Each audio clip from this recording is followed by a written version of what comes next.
In this video, we are going over 3 mistakes people make when they begin intermittent fasting, how you can avoid them, and we're starting right now.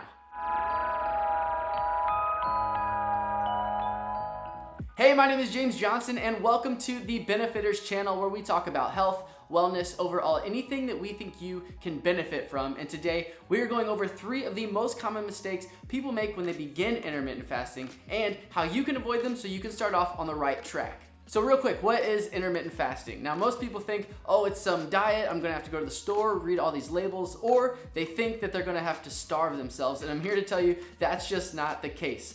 Intermittent fasting, or IF for short, is more of an eating pattern where you're gonna cycle between being in a fast state and having an eating window. So it's more about when you eat, not what you eat.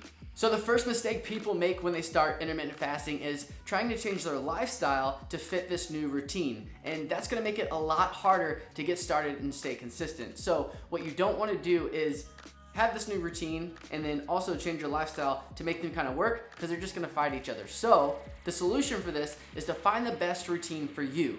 So there are multiple different routines with IF, and they range from either 16 to 8, the 5 to 2, OMAD, which means 1 meal a day.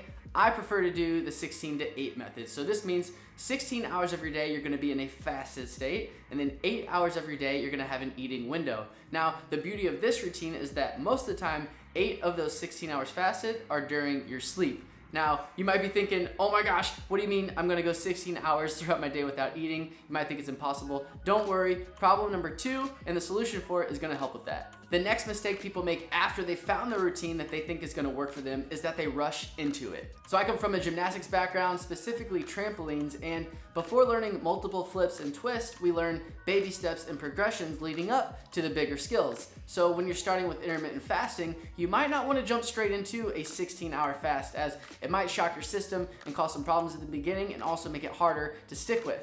So the solution to this is to ease into the routine that you chose that best fits your lifestyle. If you're gonna do 16 to 8 like I do, maybe start with a 12-hour fast at first, and every couple of days, tack on an hour until you reach your desired fasting length. The third mistake beginners make with IF is not fasting long enough and breaking consistency. Now, you might actually find yourself fasting for a longer time than you normally would, and that's alright, but you don't want it to prolong your eating window and in return, shorten your next fast. So like I said earlier, I do the 16 to 8 method, and I normally start my fast at 10 at night, and then I'll break it at 2 p.m. the next day. Now, sometimes I'll extend my fast a little bit, say break it at 4 or 5, but to stay consistent, the easiest way I found is to always start your fast at the same time every night. So don't worry if your fast goes a little longer one day, get your meals in and still close your eating window at the same time every night.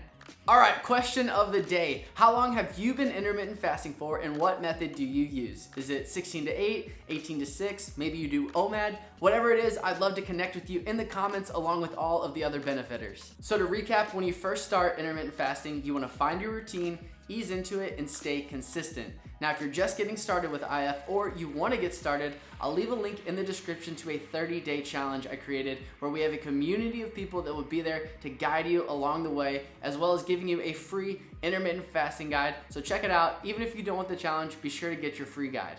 I hope you enjoyed this video and that it helped you. If it did, hit the like button, subscribe to be a part of the Benefiters family, and if you wanna get notified when I post the next video, be sure to ring the bell. I'm James Johnson. I will see you in the next one.